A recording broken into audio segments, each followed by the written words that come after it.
तो क्या बोलती है डेल्टन एटॉमिक थ्योरी? डेल्टन जो था वो फर्स्ट साइंटिस्ट था जिसने एटम के बारे में हमें बताया, ठीक है। उससे पहले महर्षि कन्नड़ थे जिन्होंने बोला कि अच्छा पदार्थ होता है और उसमें परमाणु होते हैं, पर फर्स्ट जो थ्योरी दी about atom that was given by Dalton. John Dalton ने क्या बोला, अगर हम पोस्टुलेट्स देखें उसके एटॉमिक थ्योरी के, तो फर्स्ट पोस्टुलेट था कि all matter consists of small indestructible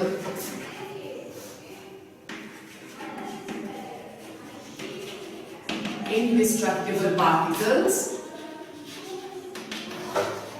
called atoms. So according to Dalton, जो सबसे छोटा पार्टिकल एक मैटर का होता है जिसको हम फर्दर सब डिवाइड नहीं करते, उसको हम क्या बुलाते हैं? एटम। एटम का मतलब होता है अनकटेबल, which cannot be cut further, ठीक है।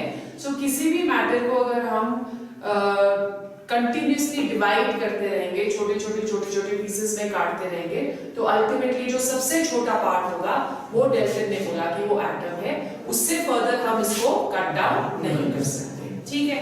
फिर सेकंड उसका पोस्टुलेट था कि जो एटम है एक एलिमेंट के, atoms of same element are same,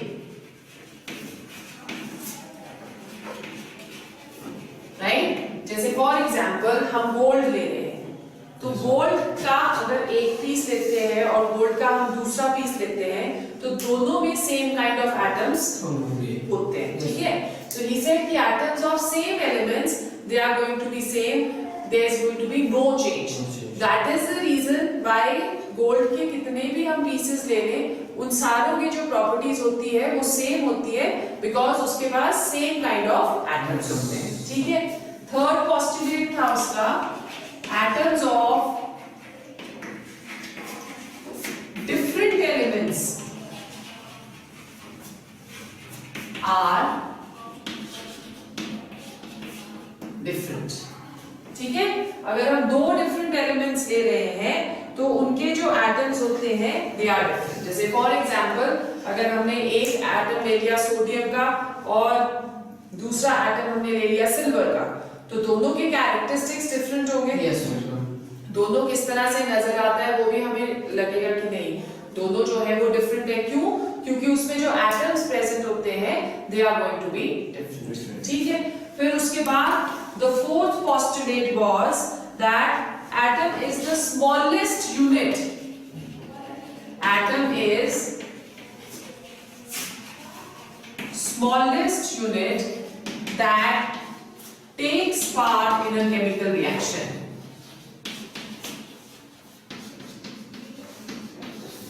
कोई भी एक केमिकल रिएक्शन होती है, उसमें जो सबसे छोटा यूनिट पार्टिसिपेट करता है उसको हम क्या बुलाते हैं? That is known as an atom. Right? So atom is the smallest unit that takes part in any chemical reaction. ये इसका fourth postulate था। फिर उसके बाद fifth postulate था कि atoms of two or more same kind of atoms or different kind of atoms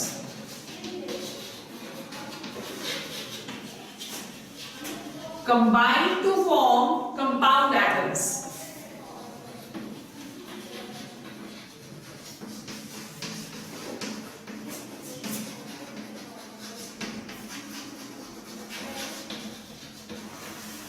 Right?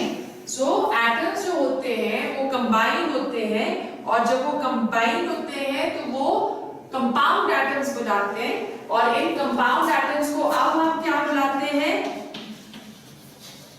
They are known as molecules. पहले उनको कंपाउंड एटम्स ही बुलाते थे, मॉलिक्यूल्स एवोगैड्रो ने बहुत बाद में उनको नाम दिया, ठीक है। फिर सिक्स्थ जो इसका पोस्टुलेट होता है, that is atoms can neither be created nor destroyed. Indestructible है ना, so atoms can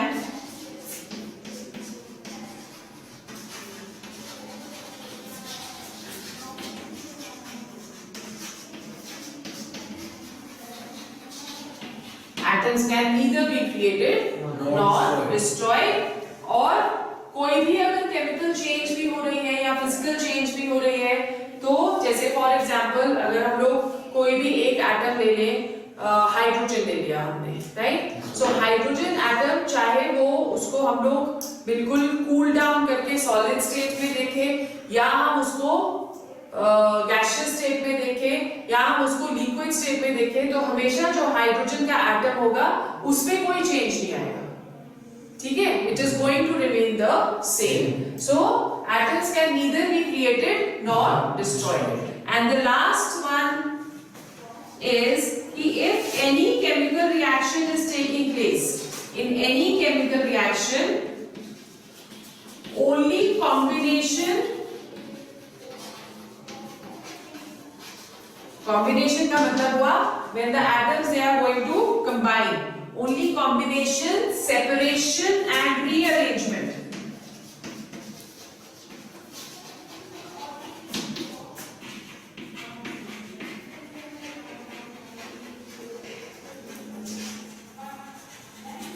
And rearrangement of atoms that is going to take place.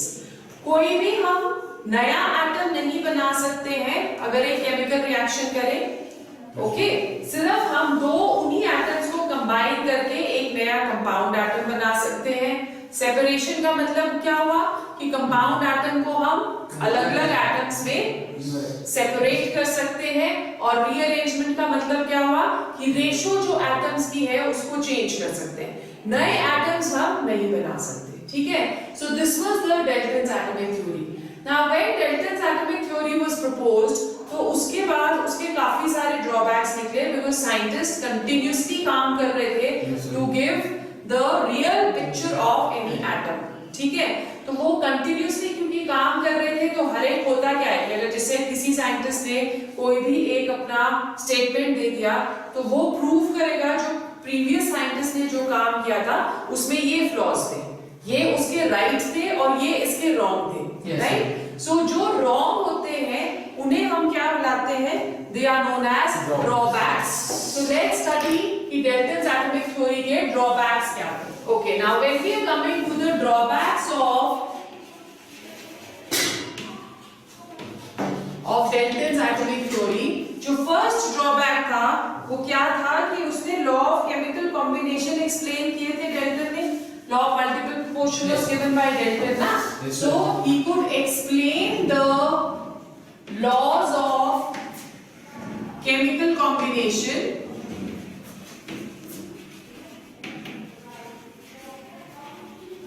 but could not explain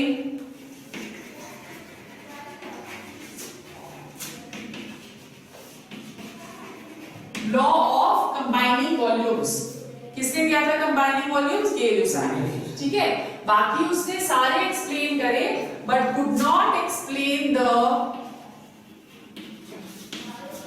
law of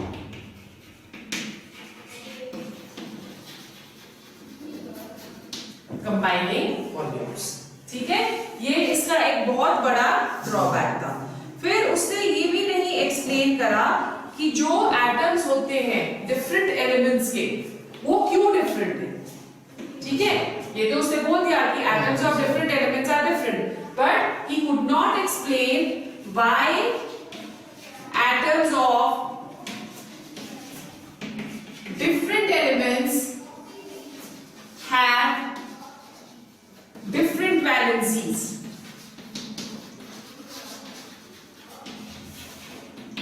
ठीक है? कि atoms जो है उसके एलिमेंट्स की different valencies क्यों है, ये भी वो एक्सप्लेन नहीं कर पाया. कि why atoms of different elements are different, वो भी एक्सप्लेन नहीं कर पाया, ठीक है? फिर उसके बाद थर्ड जो उसका ड्रॉबैक था, ही could not explain why elements combine.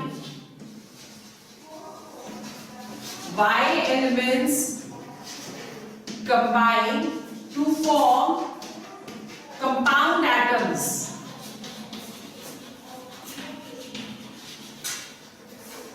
Right? Why elements they are combining to form? क्या ऐसी जरूरत पड़ी थी atoms of elements की कि वो compound atoms बनाएं?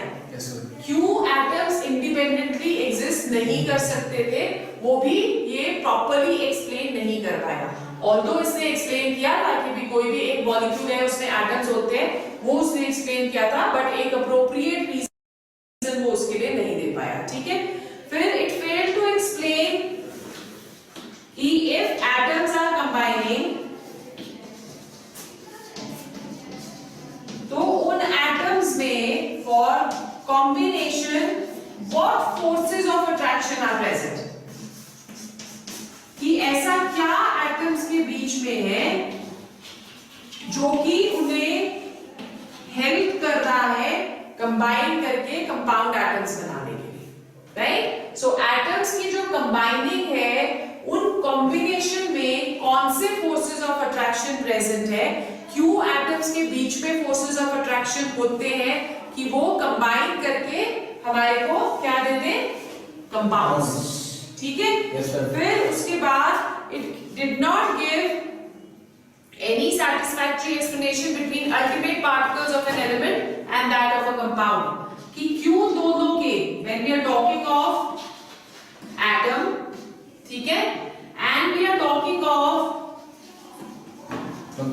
compound atoms, तो इन दोनों के अल्टीमेट जो पार्टिकल्स थे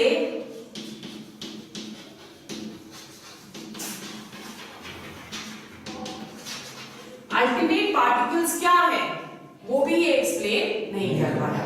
Then after the drawbacks of Dalton's atomic theory, another atomic theory was proposed, which was known as the modern atomic theory, जिसने इसमें थोड़े से changes करे। ठीक है, so we have the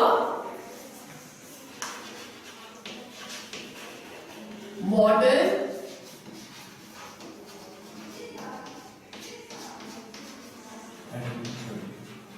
atomic theory. ठीक है, सो मॉडर्न एटॉमिक थ्योरी ने काफी सारी चीजें जो थी वो डाल्टन से ली। जैसे फॉर एग्जांपल फर्स्ट जो था कि उसने बोला कि एटम जो है that is the smallest indestructible part, पर मॉडर्न एटॉमिक थ्योरी क्या बोलती है कि atom consist of even smaller particles which are known as sub atomic particles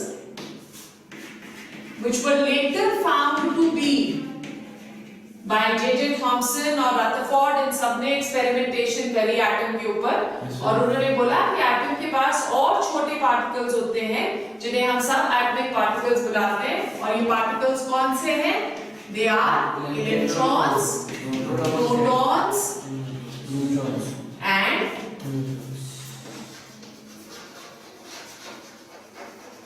neutrons. ठीक है, so atom was now no longer considered as smallest indestructible particle, but it contained even smaller particles which were the subatomic particles, electrons, protons and neutrons। ठीक है, फिर second, atoms of same element may not be same, and the concept of isotopes was given, right? Dalton's atomic theory ने बोला था कि atoms of same element are always same, but modern atomic theory बोलती है कि atoms of same elements may not be same। जैसे concept of isotopes में क्या होता है, isotopes they are atoms of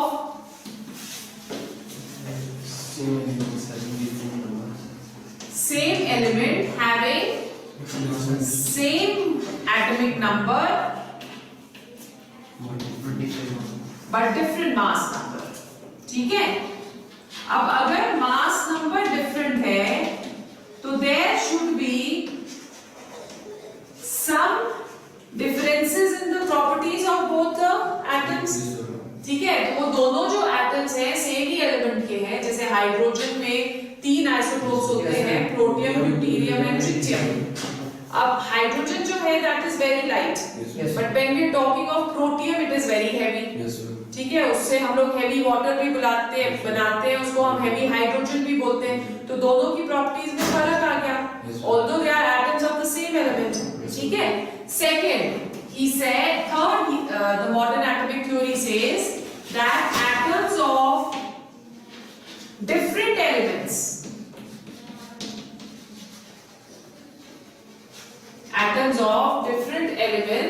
may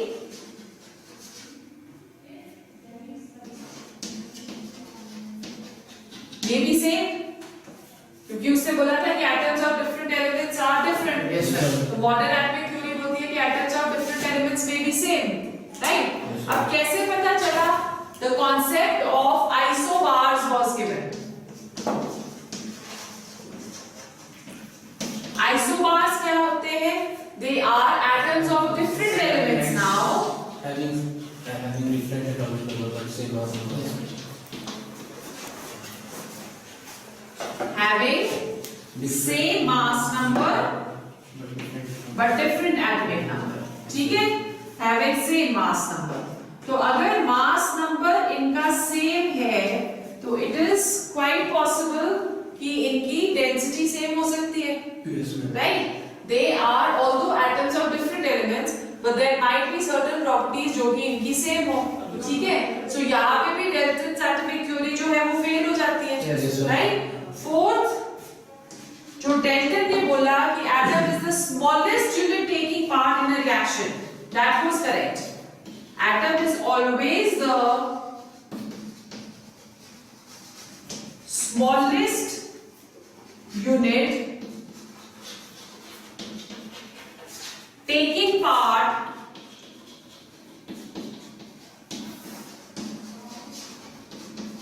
in a reaction. ठीक है?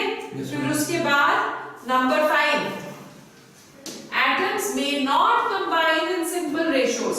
जैसे डेल्टन ने बोला कि एटम्स जो है वो कंबाइन करते हैं in simple ratios to form compound atoms, पर मॉडर्न एटॉमिक थ्योरी बोलती है कि एटम्स मे नॉट कंबाइन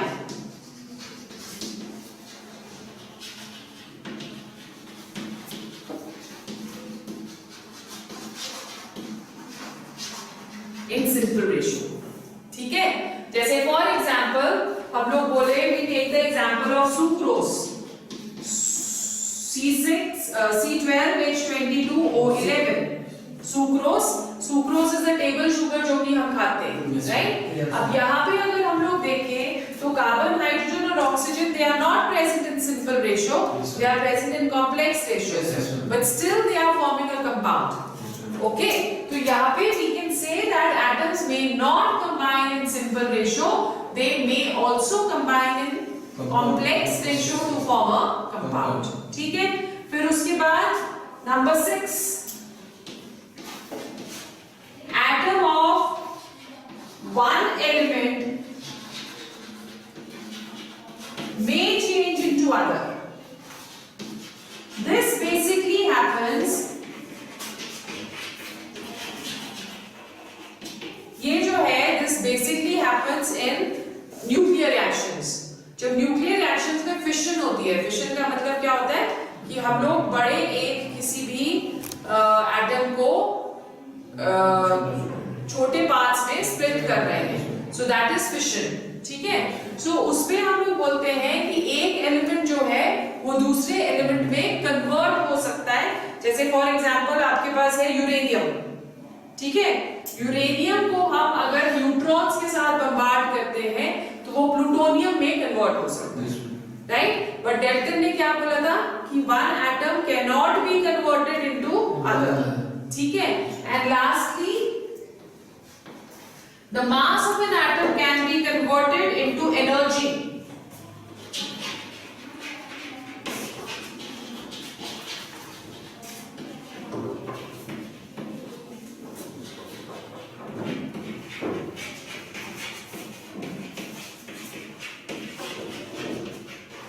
ठीक है?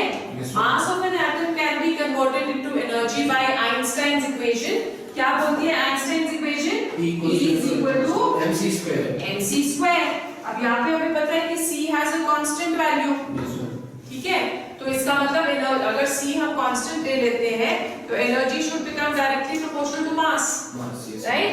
सो एक एटम की मास को हम उसकी एनर्जी में कन्वर्ट कर सकते हैं according to Einstein equation. So this was the modern atomic theory.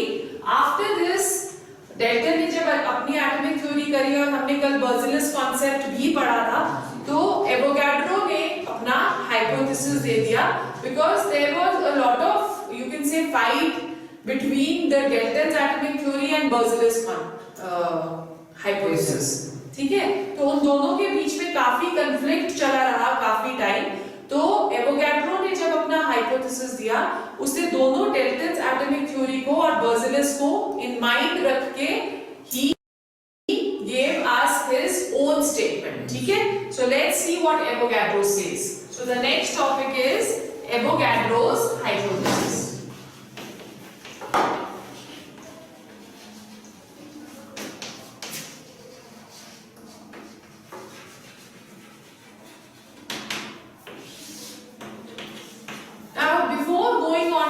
Avogadro's hypothesis, let's once again remember the Berzelius. Berzelius ने हमको क्या बोला था? उसने हमें एक हाइपोथेसिस दिया था जो कि बोलता है कि equal volumes of all gases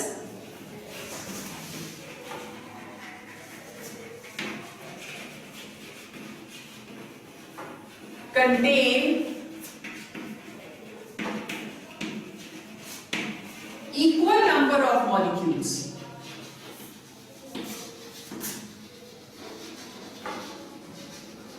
ठीक है, सो ही सेज कि अगर हम कोई भी एक गैस लेते हैं और under similar condition and temperature उसमें हम नंबर ऑफ मॉलिक्यूल्स या नंबर ऑफ एटम्स देखते हैं, तो it will all contain same number of atoms. This is what Berzelius said. ठीक है, तो उससे एक एग्जांपल भी ले लिया, formation of hydrogen chloride by the combination of hydrogen and chlorine to give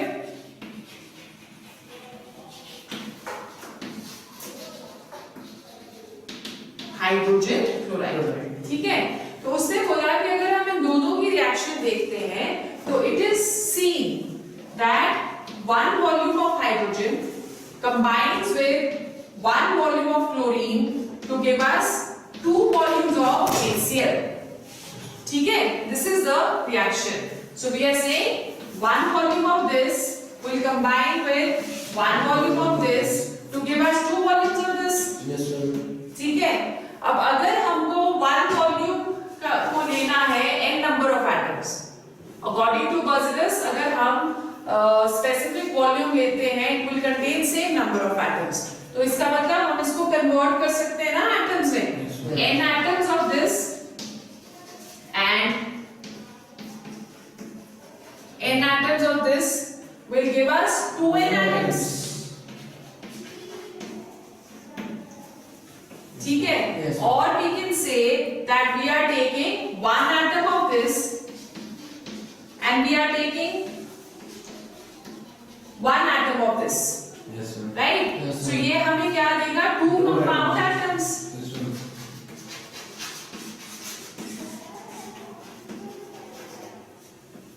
ठीक है, अब अगर हम हाफ एटम ले रहे हैं, हम बोल रहे हैं कि हम इसका हाफ एटम ले रहे हैं और हम इसका भी हाफ एटम ले रहे हैं, तो वो हमें क्या दे देगा?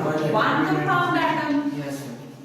ठीक है, looking at the example we can say कि instead of putting molecules over there, Berzelius gave us the concept for atoms. ठीक है, so हम यहाँ पे molecules को हटा के we can say कि equal volumes of all gases contain equal number of atoms.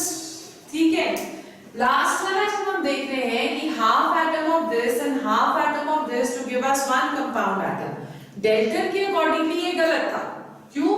क्योंकि एटम को हम हाफ में डिवाइड नहीं कर सकते ना. Atom is the smallest indestructible part according to Dalton. Yes sir. तो that is the reason why a lot of conflict was taking place.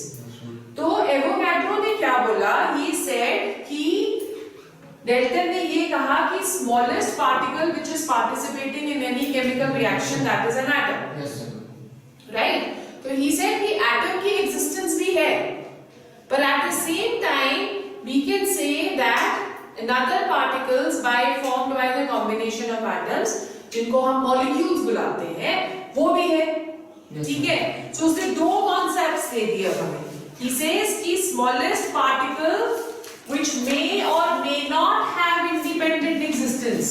According to Avogadro's, the smallest particle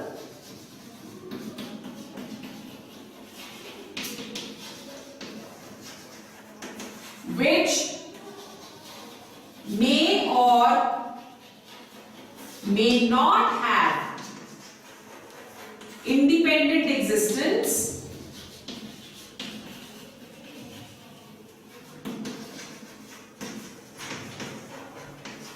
ठीक है, इसको हम क्या बुलाते हैं? This is known as atom.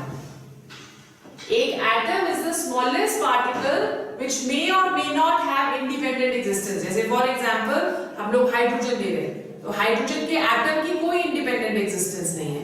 पर अगर हम हीलियम लें तो हीलियम की इंडिपेंडेंट एग्जिस्टेंस है, ठीक है। Helium exists in the form of atoms, hydrogen does not exist in the form of atoms। Similarly अगर हम लोग ऑक्सीजन ले रहे हैं तो oxygen does not exist in the form of atoms, पर अगर हम लोग नियॉन ले लें तो neon will exist in the form of atoms, ठीक है। और सेकंड जो था, सेकंड पार्टिकल उसने बोला कि smallest particle which has independent existence, उसको हम क्या बुलाते हैं? That is known as a molecule, right? So smallest particle of a substance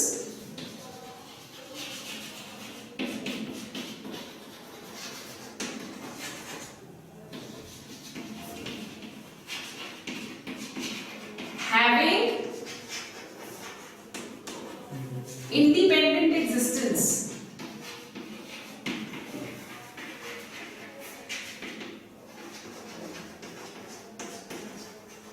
is called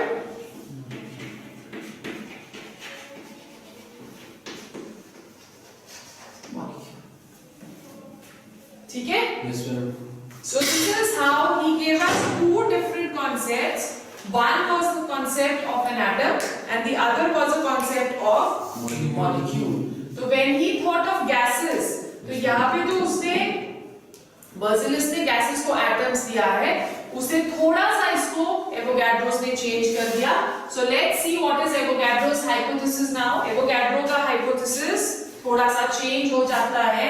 According to Avogadro's hypothesis, equal volumes of all gases under similar conditions of temperature and pressure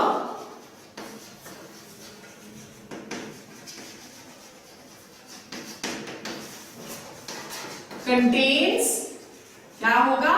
Equal number of molecules, ठीक है।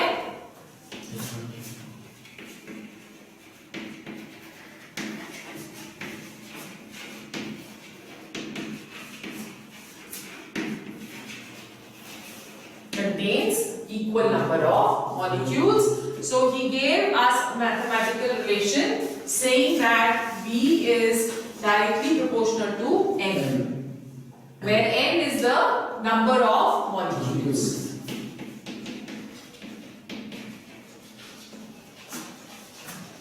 ठीक है।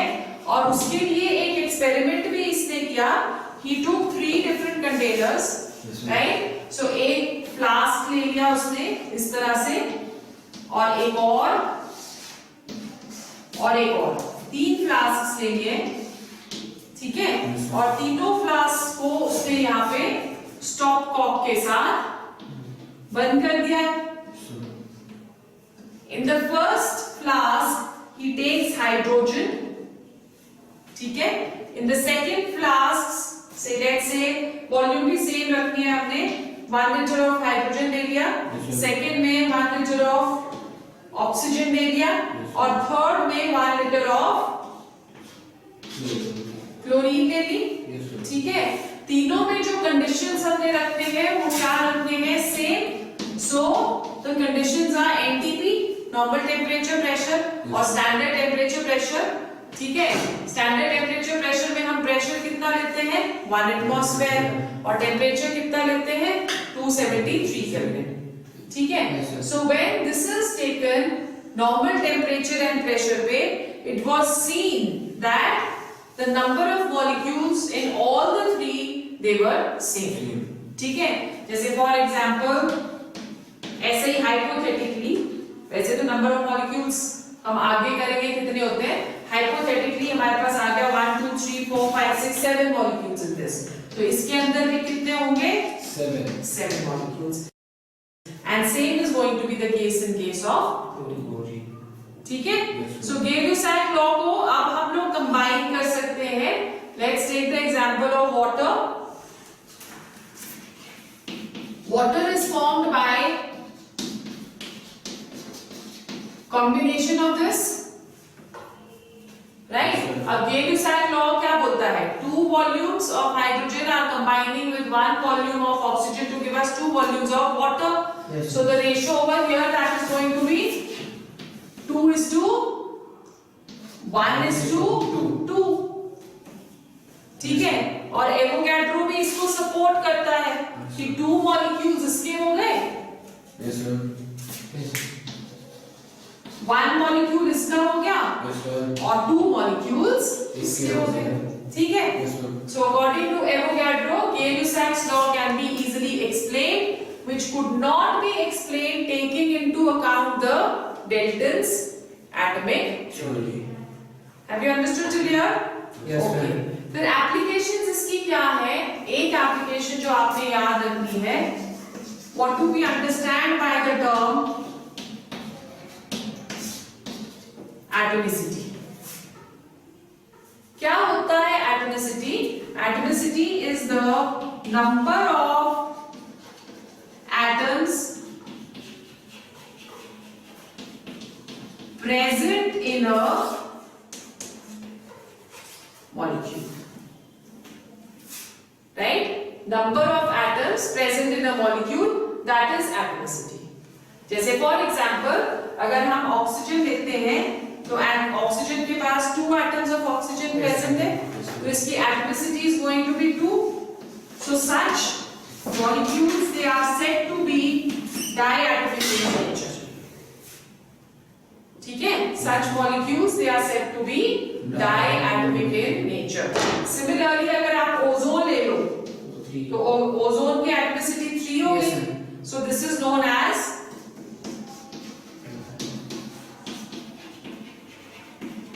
triatomic. Yes sir. Okay, so Avogadro ने हमें number of atoms in 1 molecule को explain करने में help करी और उसको हम क्या बुलाते हैं, that is known as atomicity of any molecule. Now we have come across 2 terms over here, one is the atom and the other is the molecule. So let's define both of them now, ठीक है। तो हम define करते हैं, what do we understand by Atom. First of all atoms. Define हम कैसे करेंगे, Avogadro ने ऑलरेडी डिफाइन करा था, the smallest particle of a substance which may or may not have independent existence.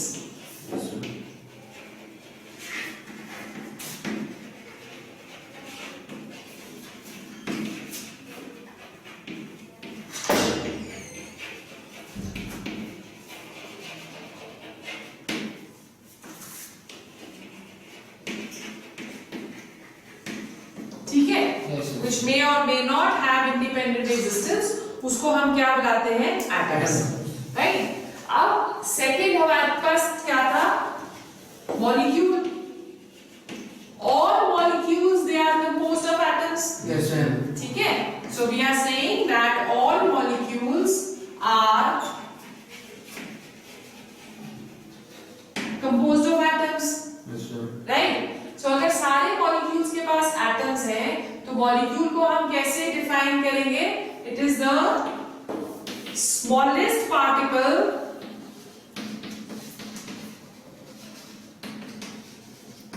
Of a substance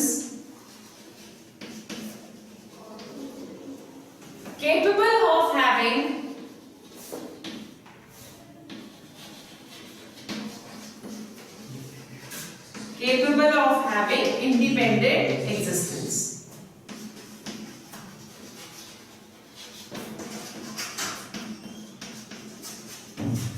ठीक है, सो इसके पास independent existence है। और एग्जांपल्स हम क्या ले सकते हैं? एटम्स के सारे noble gases,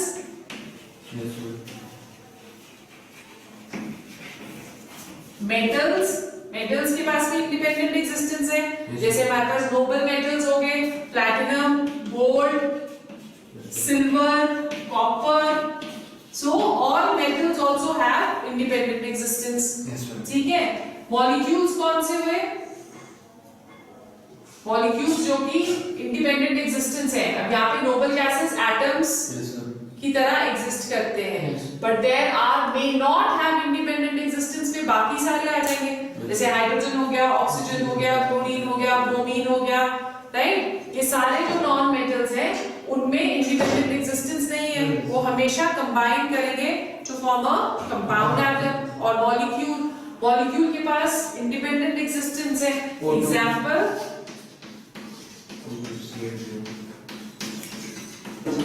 Br2, N2 and many. ठीक है? Now molecules, when we are talking of, molecules can be of two different kinds. The first kind of molecules which we have, they are known as homoatomic molecules. What do we understand by the term homoatomic? Homo means same. So homoatomic molecules, they have same kind of atoms. Right? And examples which we have done over here, you can see they have same kind of atoms, so they are homoatomic in nature. The second type of molecules which we have,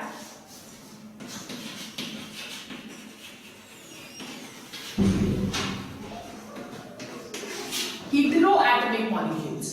Heteroatomic molecules, we have different kind of atoms, right? Hetero means different, so they have different kind of atoms.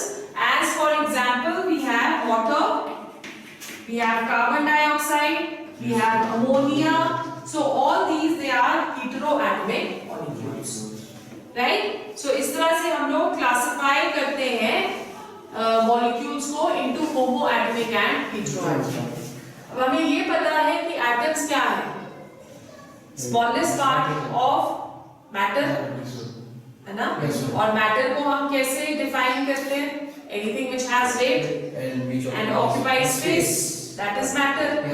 ठीक है, सो जब हम लोग इसको करते हैं तो हमें अब जो नेक्स्ट हमारे पास आता था वो ये था कि हम एक एटम के मास को किस तरह से मेजर करें, बिकॉज एटम जो है that is very very small, so उसके मास को मेजर करना was a very big task. ठीक है, तो उसके लिए क्या किया गया कि रेफरेंस ले लिया गया किसी भी एक एटम का जिसका एटॉमिक मास कैलकुलेट करना इजी था। ठीक है, सो सबसे पहले जो लिया था reference that was hydrogen. Okay, hydrogen जो था that was the lightest element known. So इसलिए उसको एक relative लेके या एक comparison लेके या एक standard लेके उसके साथ बाकी सबके masses को calculate किया गया. So let's understand what is atomic mass now.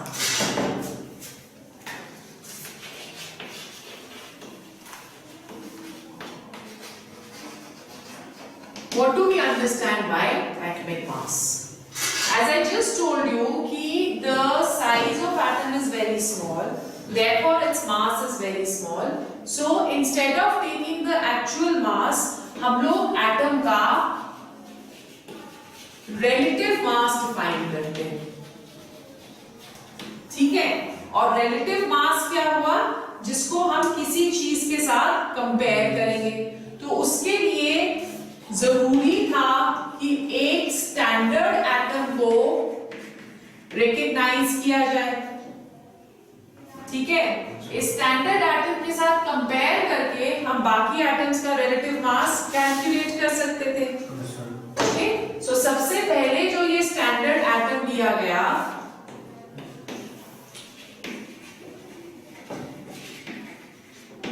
that was hydrogen. Hydrogen was taken as standard. ठीक है? So hydrogen को जब लिया तो atomic mass was defined as the mass of an atom. लिख लो, mass of an atom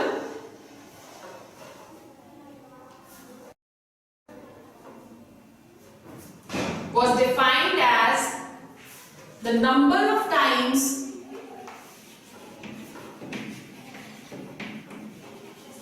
it was heavier than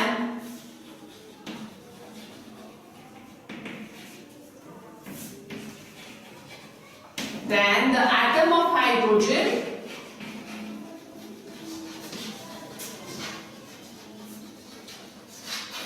taken as one. Because we know that hydrogen का जो मास है वो आइसोटोप्स में डिफरेंट होता है, ठीक है? तो इसलिए हम हाइड्रोजन का प्रोटियम का मास कंसीडर करते हैं. तो हाइड्रोजन को जब लिया कि number of times it was heavier than the atom of hydrogen taken as one, that was the relative mass. But later on जो क्या कहते हैं हाइड्रोजन था उसको डिस्कार्ड कर दिया गया और सेकंड जो एलिमेंट लिया गया दैट वाज ऑक्सीजन. ठीक है? सो ऑक्सीजन में भी सेम डेफिनेशन आ जाएगी. ओके, डेफिनेशन क्या है? Number of times the mass of an atom was heavier than the atom of oxygen taken as 16, right? But in 1961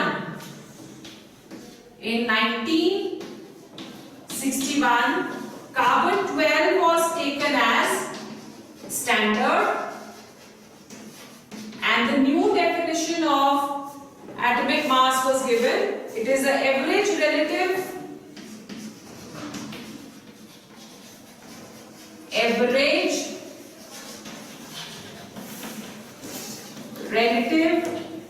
mass of atom.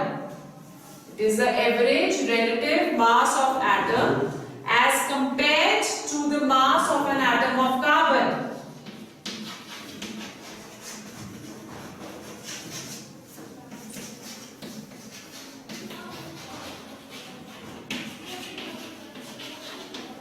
Atom of carbon taken as 12, right? So इसके भी जैसे carbon के भी दो isotopes होते हैं ना, one is C12 and C14. So यहाँ पे हमने जब कंपैरिजन लेना है तो हम किसको लेंगे? We are going to take the mass of carbon 12. ठीक है? और in other words we can also define it as, एक और इसकी डेफिनेशन आपको बुक में दी हुई है. It is the quantity or the relative mass of an atom when compared with 1/12 the mass of carbon atom. 1/12 the mass of carbon atom. ठीक है? फिर एक और क्वांटिटी जो थी वो मेजर करी गई, 1 AMU, which was known as atomic mass unit. ठीक है? अब एटॉमिक मास यूनिट क्या था? It was the quantity of mass equal to, लिखो, quantity of mass equal to 1/12 of the mass of an atom of carbon 12. 1/12 of the mass of an atom of carbon 12. ठीक है? और अगर हमको 1 AMU को grams में convert करना है तो 1 AMU that is equal to 1.66 into 10 raised to power minus 24 grams, right? तो इससे अगर हमको suppose mass of hydrogen calculate करना है तो हाइड्रोजन को हमको mass of 1 atom of hydrogen that is equal to 1.67.